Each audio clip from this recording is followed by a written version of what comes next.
இன்றைய முக்கிய செய்திகள். புதுச்சேரியில் சட்டம் ஒழுங்கு கேள்விக்குறியாகியுள்ளது என பாஜக எம்எல்ஏ ஜான்குமார் ஆவேசம்.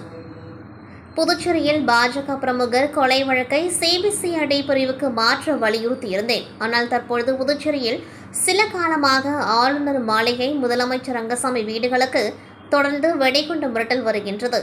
சட்டம் ஒழுங்கு சரியான முறையில் இல்லை. இது தொடர்பாக மத்திய உள்துறை அமைச்சரை சந்தித்து முறையிட உள்ளேன். புதுச்சேரியில் மிக மோசமான குற்ற செயல்களில் ஈடுபடும் குற்றவாளிகள் என்கவுண்டர் மாதிரியான அதிரடியான நடவடிக்கைகள் எடுக்க வேண்டும் என பாஜக சட்டமன்ற உறுப்பினர் ஜான்குமார் அவர்கள் பேட்டியளித்துள்ளார். நடந்து கொலைக்கு ஒரு சிபிசிஐடி விசாரிக்கணும்னு நாங்கள் முதலமைச்சரும் மற்றபடி உள்துறை அமைச்சரையும் இதில் கவனம் செலுத்தணும்னு கேட்டிருந்தோம். கடைசியாக பார்த்தா வருகின்ற செய்திலாம் பார்த்தா முதலமைச்சர் வீட்டுக்கே வெடிகுண்டு மிரட்டல், கவர்னர் மாளிகைக்கு வெடிகுண்டு மிரட்டல், அது 1க்கு 2 முறையாக வெடிகுண்டு மிரட்டல் இருக்கிறது. ரொம்ப என்ன நடக்குதுன்னு எனக்கு ஒன்றும் புரியல.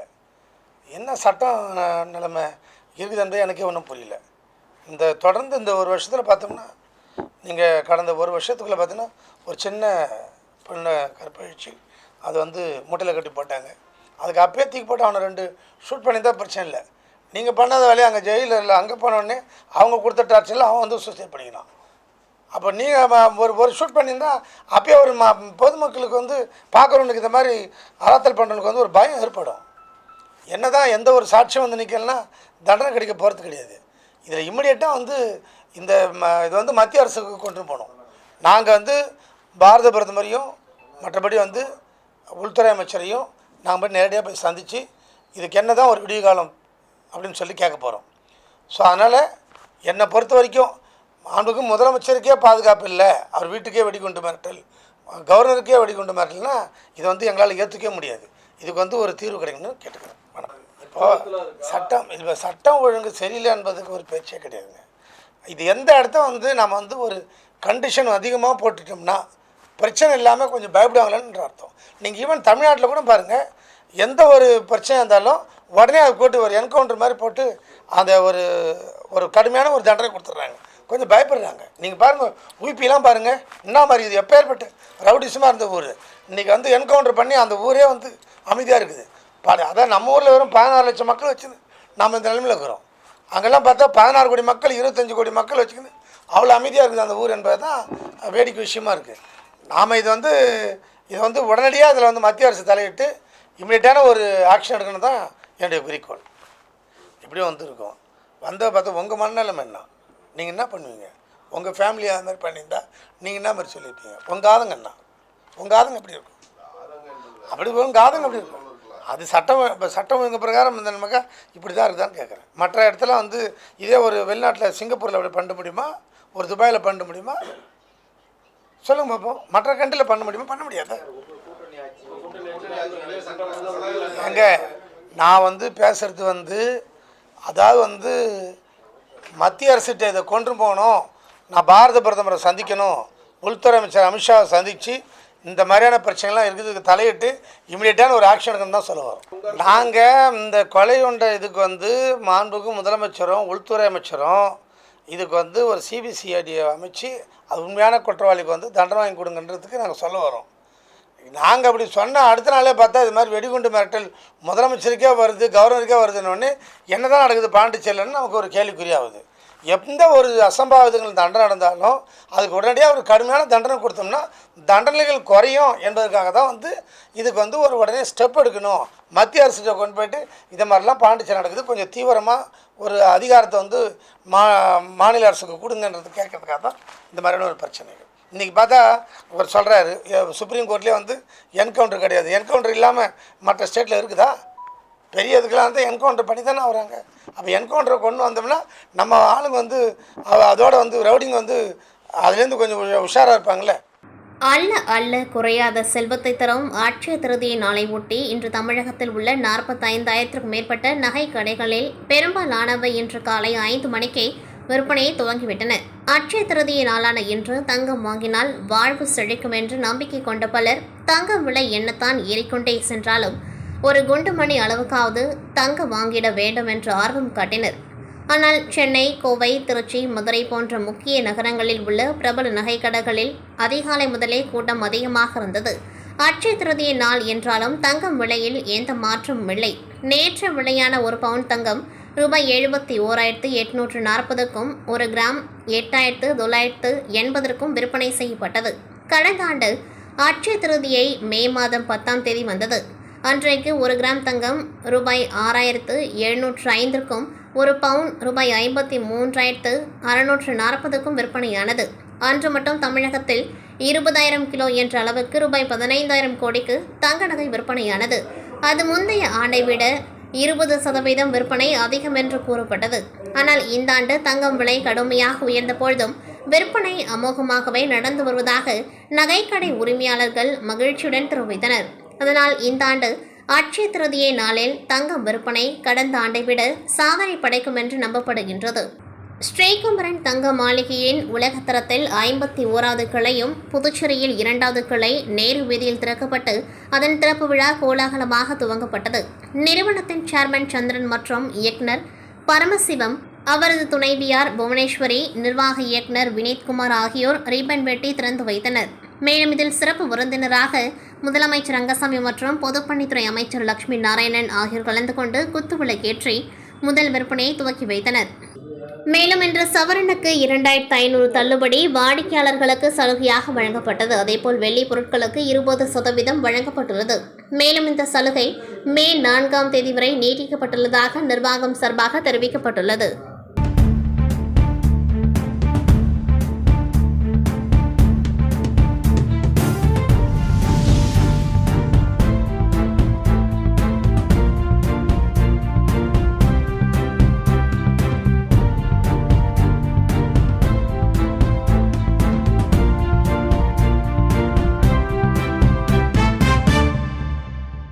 புதுச்சேரி கம்பன் கழக பேரவையின் ஆலோசனைக் கூட்டம் எஸ்.வி. பட்டேல் சாலையில் உள்ள சர்க்குரு ஹோட்டலில் நடைபெற்றது. விழாவில் சிறப்பு அழைப்பாளராக கம்பன் கழக புரவலரும் முதலமைச்சருமான ரங்கசாமி கலந்து கொண்டு வாழ்த்துரை வழங்கினர்.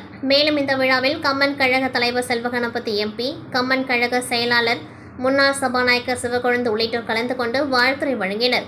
இந்த ஆண்டு 58வது கம்பன் விழாவை சிறப்பாக கொண்டாடுவது குறித்து ஆலோசிக்கப்பட்டது. வரும் மே மாதம் 9, 10, 11 ஆகிய தேதிகளில் கம்பன் விழா நடத்த முடிவு செய்யப்பட்டு ஆலோசிக்கப்பட்டது. கம்பன் கழக நிர்வாகிகள், உறுப்பினர்கள் கலந்து கொண்டார்கள். புதுச்சேரி அரசின் சமூக நலத்துறை மற்றும் பிற்படுத்தப்பட்ட சிறுபான்மையினர் நலத்துறை சார்பில் மேட்டுப்பாளையம் பகுதியில் நலத்திட்ட உதவிகள் பயனாளிகளுக்கு வழங்கும் துவக்க விழா மேட்டுப்பாளையம் பகுதியில் நடைபெற்றது. நிகழ்ச்சியில் முதலமைச்சர் ரங்கசாமி கலந்து கொண்டு ரூபாய் 5.73 கோடி செலவில் மாணவர்களுக்கு மிதிவண்டி வழங்கினார். தொடர்ந்து மூத்த குடிமக்களுக்கு போர்வைகள், காலணிகள் உள்ளிட்ட நலத்திட்ட உதவிகளையும் வழங்கினார். விழாவில் சபாநாயகர் செல்வம், அமைச்சர்கள் நமச்சிவாயம், தேனி ஜெயக்குமார், சட்டமன்ற உறுப்பினர்கள் உள்ளிட்ட ஏராளமானோர் கலந்து கொண்டார்கள். முன்னதாக விழாவில் பேசிய முதலமைச்சர் ரங்கசாமி, ஆண்டுதோறும் பட்ஜெட்டில் கல்வி மற்றும் சுகாதாரத்துறைக்கு அதிகப்படியான நிதி ஒதுக்கப்பட்டு வருவதாகவும், மேலும் முதலமைச்சர் திட்டங்களை அறிவிப்பார், ஆனால் செயல்படுத்த மாட்டார் என பொறாமையில் எதிர்க்கட்சிகள் கருத்து தெரிவித்த நிலையில் மக்கள் மீது அதிக அளவில் வரி போடாமல் சாமர்த்தியமாக அறிவித்த அனைத்து திட்டங்களையும் அரசு செயல்படுத்தி வருகின்றது என்றார். தொடர்ந்து பேசியவர், கடந்த ஆட்சி காலத்தில் அரசின் காலி பணியிடங்கள் நிரப்பப்படாமல் இருந்த நிலையில் தற்பொழுது 5,000 அரசு பணியிடங்கள் நிரப்பப்பட்டுள்ளதாகவும், மக்களுக்கு ஏற்றவாறு திட்டங்களை அரசு செயல்படுத்தி வருகின்றது எனவும் தெரிவித்தார்.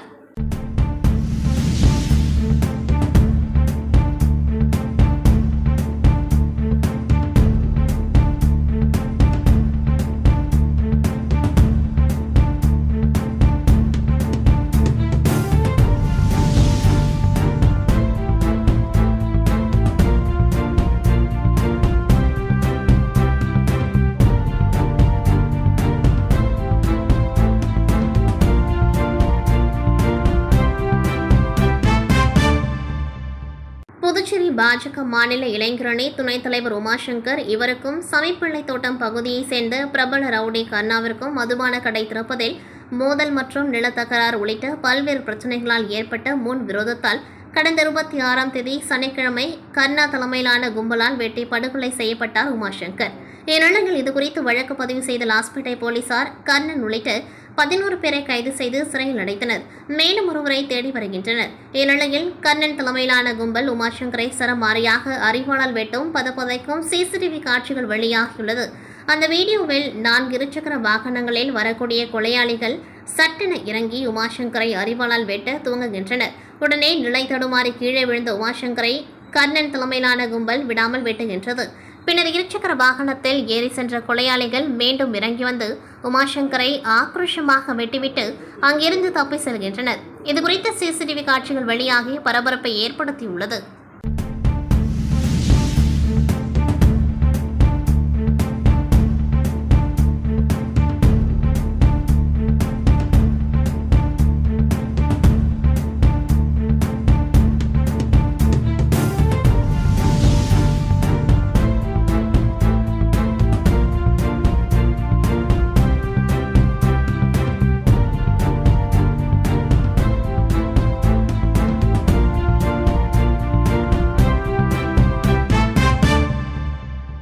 புதுச்சேரி அரசு பொதுப்பணித்துறை பொது சுகாதார கோட்டம் சார்பில் இந்திரா நகர் தொகுதிக்குட்பட்ட கோரிமேடு பிரியதர்ஷினி நகரில் 10 லட்சம் லிட்டர் கொள்ளளவு கொண்ட மேல்நிலை நீர்த்தேக்க தொட்டி மற்றும் மேம்படுத்தப்பட்ட குடிநீர் வழங்கல் திட்டம் 6,24 லட்சம் ரூபாய் மதிப்பீட்டில் கட்டப்பட்டுள்ளது. இதில் நீர் உந்து குழாய்கள், நீர் விநியோக குழாய்கள், மோட்டார் பம்பு செட் ஆகியவை அமைக்கப்பட்டுள்ளன. இதன் திறப்பு விழா இன்று நடைபெற்றது. இதில் சிறப்பு விருந்தினராக முதலமைச்சர் ரங்கசாமி கலந்து கொண்டு நீர்த்தேக்க தொட்டி திறந்து வைத்து பொதுமக்களுக்கு அர்ப்பணித்தார். விழாவில் பொதுப்பணித்துறை அமைச்சர் லட்சுமி நாராயணன், தொகுதி சட்டமன்ற உறுப்பினரும் அரசு கொறடாவுமான ஏகேடி ஆறுமுகம், பொதுப்பணித்துறை செயலாளர் முத்தம்மா, பொதுப்பணித்துறை தலைமை பொறியாளர் வீரசெல்வம், செயற்பொறியாளர் உமாபதி, உதவி பொறியாளர் ஸ்ரீதரன், இளநிலை பொறியாளர் லோகநாதன் மற்றும் அரசு அதிகாரிகள், ஊர் பொதுமக்கள் பலர் கலந்து கொண்டார்கள். இதன் மூலம் இந்த மேல்நிலை நீர்த்தேக்க தொட்டி மூலம் பிரியதர்ஷினி நகர், ராம்ராஜ் நகர், குருநகர், ராஜா அண்ணாமலை நகர், சிவாஜி நகர், இந்திரா நகர், IAS குடியிருப்பு, செண்பக நகர், இஸ்ரவேல் நகர், டிபி சானட்டோரியம் வளாகம், அரசு விருந்தினர் விடுதி, காவலர் குடியிருப்பு உள்ளிட்ட பகுதிகளைச் சேர்ந்த சுமார் 6,500 பொதுமக்கள் பயன்பெற உள்ளனர். மலேரியா உலக நாடுகள் அனைத்திற்கும் இன்றைய சூழலில் பெரும் அச்சுறுத்தலாக விளங்கி வருகின்றது. நம் இந்தியாவில் மலேரியா வடக்கு மற்றும் வடகிழக்கு அதனை சார்ந்த மலைப்பகுதிகளில் பெரும் அச்சுறுத்தலாக உள்ளது. ஆசிய நாடுகளில் மலேரியா நோயை பெருமளவு குறைத்து சாதனை படைத்துள்ளதாக இந்தியாவை உலக சுகாதார அமைப்பு சமீபத்தில் பாராட்டியுள்ளது. மலேரியா என்பது ஒரு ஒட்டுண்ணி நோய். நன்னீரில் உற்பத்தியாகும் அனாபிலஸ் பெண் கொசுவினால் பரவுகிறது. பிளாஸ்மோடியம் கிருமியினால் உருவாகிறது. அதில் புதுவையில் பிளாஸ்மோடியம் வைவாக்ஸ் வகை பொதுவாக காணப்படுகிறது. பால்சிபரம் வகை வட மற்றும் வடகிழக்கு மாநிலங்களிலே அதிகமாக காணப்படுகின்றது. நம் பகுதி மக்கள் வட மற்றும் வடகிழக்கு மாநிலங்களுக்கு சென்று வருவதாலோ அல்லது நோய் பாதிப்பு அதிகமுள்ள பிற மாநிலங்களில் இருந்து வருவார்கள் மட்டுமே பிளாஸ்மோடியம் பால்சிபாரம் வகை மலேரியா தொற்று புதுவையில் ஏற்படுகின்றது.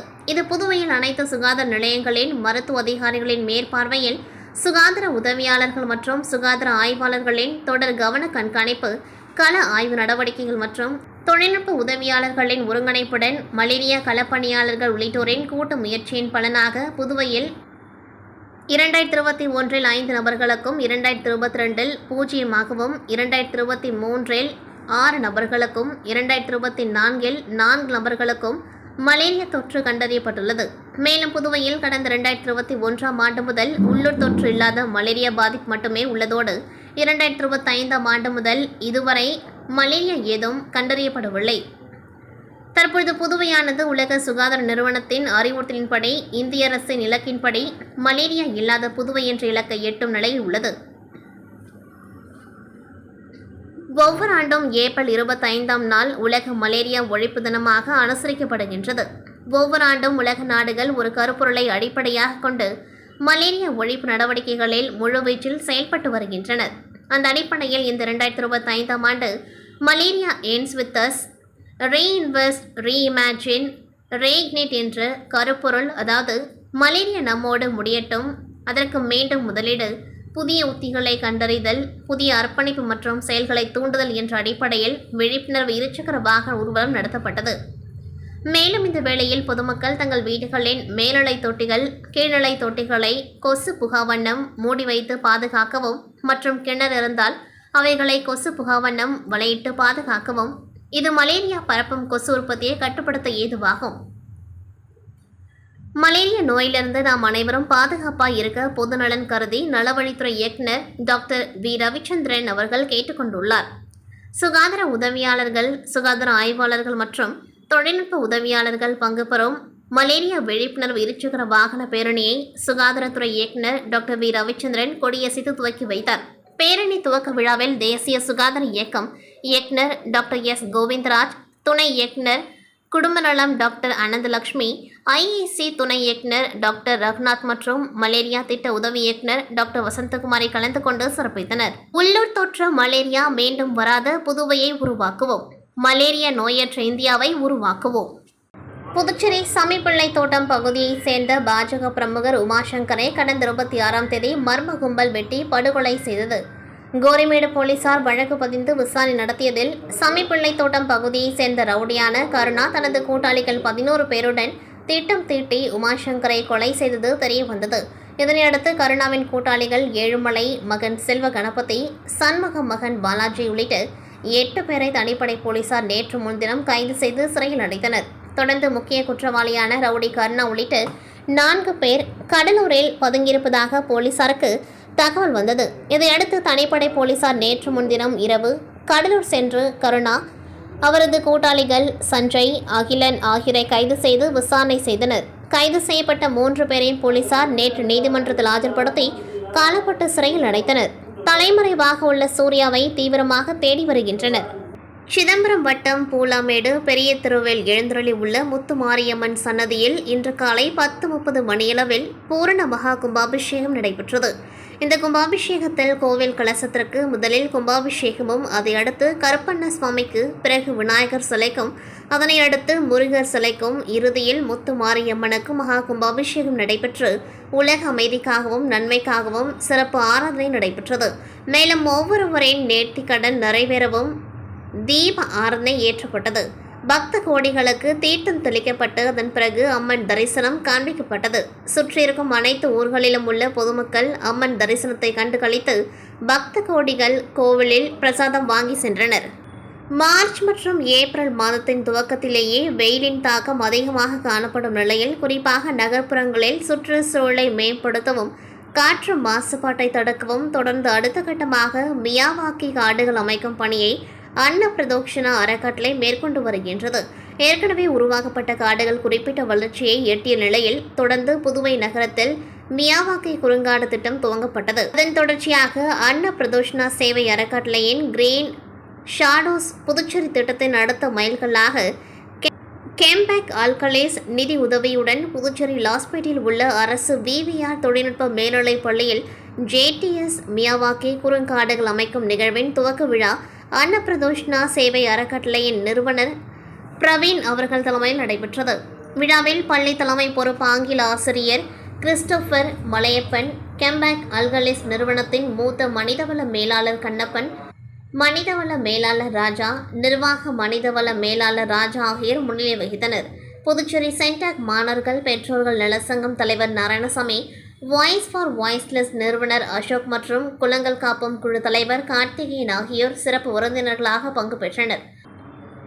பள்ளியின் ஆசிரியர் பிரதாபன் அவர்கள் விழாவை தொகுத்து வழங்கினார். தமிழ் ஆசிரியர் முனைவர் ஆனந்தன் சிறப்புரையாற்றினர். கண்ணப்பன் அவர்கள் நோக்க உரையாற்றினர். நிகழ்ச்சி நிறைவாக உடற்கல்வி ஆசிரியர் பெருமாள் நன்றி உரை வழங்கினர். விழா ஏற்பாடுகளை மாணவர்களுடன் ஆசிரியர் ரொசாரியோ விக்டர் செய்திருந்தனர். உடன் அறக்கட்டளையின் நிர்வாகிகள் மற்றும் தன்னார்வலர்கள், மாணவர்கள் கலந்து கொண்டார்கள். பின்னர் பள்ளியில் 6000 சதுரடியில் 300க்கும் மேற்பட்ட பல வகையான அரிய நாட்டு மரச் செடிகள் மாணவர்கள் மற்றும் தன்னார்வலர்கள் மூலம் நடவு செய்யப்பட்டது. மேலும் சில பள்ளிகளில் அடுத்த கட்டமாக மியாவாக்கி காடுகள் உருவாக்கும் பணி முயற்சி மேற்கொள்ளப்பட்டு வருவதாக அன்னப்பிரதோஷ்னா அறக்கட்டளையின் தலைவர் பிரவீன் பேசினார். புதுச்சேரி திருக்கனூரில் 23 ஆண்டுகளுக்கு பிறகு அருள்மிகு ஸ்ரீ முத்து மாரியம்மன் கோவில் மகா கும்பாபிஷேக விழா கடந்த வாரம் கணபதி ஹோமம் மற்றும் விக்னேஸ்வர பூஜையுடன் துவங்கியது. தொடர்ந்து அம்மனுக்கு பல்வேறு அபிஷேக ஆராதனைகள் நடைபெற்றது. யாகசாலை அமைக்கப்பட்ட 4 கால பூஜையும் நிறைவடைந்து கடம் புறப்பாடு நடைபெற்றது. காஞ்சி காமகோடி மடாதிபதி ஸ்ரீ சங்கர விஜேந்திர சரஸ்வதி சுவாமிகள் அருளாசியுடன் திரு கைலாய பரம்பரை மயிலம் பொம்மபுர ஆதீனம் ஸ்ரீலஸ்ரீ சிவஞான பாளைய சுவாமிகள் தலைமையில் ராஜகோபுரம் விமானம் மற்றும் பரிவார தெய்வங்களுக்கு புனித நீர் ஊற்றப்பட்டு மகா கும்பாபிஷேகம் நடைபெற்றது. விழாவில் புதுச்சேரி கவர்னர் கைலாஸ்நாதன், உள்துறை அமைச்சர் நமச்சிவாயம், முன்னாள் துணை சபாநாயகர் டிபிஆர் செல்வம் மற்றும் நூற்றுக்கணக்கான பொதுமக்கள் கலந்து கொண்டு சுவாமி தரிசனம் செய்தனர். பக்தர்களின் வசதிக்காக ட்ரோன் மூலம் பக்தர்களுக்கு புனித நீர் தெளிக்கப்பட்டது. இதற்கான ஏற்பாடுகளை கோவில் நிர்வாகத்தினர் செய்திருந்தனர். புதுச்சேரி உப்பளம் சட்டமன்ற தொகுதிக்குட்பட்ட சன்னியாசி தோப்பு மயானம் சாலையில் அமைந்துள்ள யூ வடிவ வாய்க்காலில் மரமுறை கட்டுதல் பணிகள் மேற்கொள்ள அப்பகுதி மக்கள் சட்டமன்ற உறுப்பினரிடம் கோரிக்கை வைத்திருந்தனர். அதை ஏற்ற சட்டமன்ற உறுப்பினர் புதுச்சேரி நகராட்சி சட்டமன்ற உறுப்பினர் தொகுதி மேம்பாட்டு நிதியின் கீழ் ரூபாய் 19,78,780 ரூபாய் ஒப்பந்த தொகையுடன் இந்த பணி துவங்கப்படுகின்றது. இந்த பணிக்கான பூமி பூஜை விழா இன்று உப்பளம் தொகுதி சட்டமன்ற உறுப்பினர் வி. அனிபால் கென்னடி அவர்களின் தலைமையில் நடைபெற்றது. சட்டமன்ற உறுப்பினர் முன்னின்று பூஜை செய்து பணியை துவக்கி வைத்தார். நிகழ்ச்சியில் அதிகாரிகள் மற்றும் பொதுமக்கள் பங்கேற்று வாழ்த்துக்களை தெரிவித்தனர். மொத்தமாக 4 மாதங்களில் பணிகள் நிறைவடையும் என திட்டமிடப்பட்டுள்ளது. உடன் நகராட்சி இளநிலை பொறியாளர் சண்முகம், கழக தொகுதி செயலாளர் சக்திவேல், மாநில சிறுபான்மை அணி துணை அமைப்பாளர் நோயல், மாநில மீனவர் அணி துணை அமைப்பாளர் விநாயகமூர்த்தி, கிளை செயலாளர்கள் ஈசாக், ராகேஷ், கழக சகோதரர்கள் மோரிஸ், ரகுமான் ஆகியோர் கலந்து கொண்டார்கள். ஜேஎஸ்ஆர் தமிழ்நாடு தொடக்கப்பள்ளி ஆசிரியர் கூட்டணியின் சார்பாக கடலூரில் நடைபெற்ற மாநில ஆலோசனைக் கூட்டத்தில் நிறுவன பொதுச் செயலாளர் ஜெகநாதன் பேசியதாவது, பழைய ஓய்வூதிய திட்டத்தையும் இடைநிலை ஆசிரியர் ஊதிய முரண்பாடுகளை விரைவில் தமிழக முதல்வர் முடிவெடுக்க வேண்டுமென சங்கத்தின் சார்பாக கோரிக்கை வைத்தனர். மற்றும் சட்டமன்றத்தில் 110 விதியின் கீழ் அறிவிப்பு, மத்திய அரசுக்கு இணையாக தமிழக ஆசிரியர்களுக்கு வழங்கியது 2% அகலப்படி, பண்டிகைக்கு முன்பணம் 2000, திருமண முன்பணம் 50,000, பொங்கல் பரிசு ஓய்வூதியருக்கு 500 முதல் 1000 வரை, ஓய்வூதியதாரருக்கு பண்டிகைக்கு முன் பணம் 4000 முதல் 6000 வரை. சட்டமன்றத்தில் 9 அம்ச கோரிக்கையை நடைமுறைப்படுத்திய தமிழக அரசுக்கு ஜேஎஸ்ஆர் சங்கத்தின் சார்பாக நிறுவனர் ஜெகநாதன் நன்றி தெரிவித்தார். காரைக்கால் அடுத்த தலத்திருவில் அமைந்துள்ள பழமை வாய்ந்த ஸ்ரீ சிவகாமி அம்மன் சமேத ஸ்ரீ சிவலோகநாத சுவாமி தேவஸ்தான தங்க மாரியம்மன் ஆலயத்தில் கொடியேற்றம் 27ஆம் தேதி நடைபெற்றது.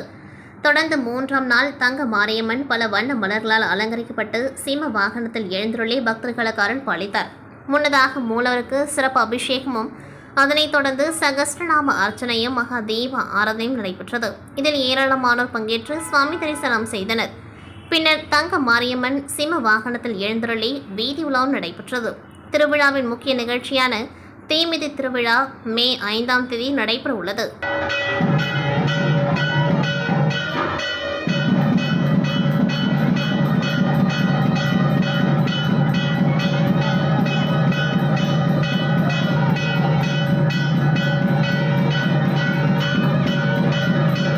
இத்துடன் செய்திகள் நிறைவடைகின்றது. நன்றி, வணக்கம்.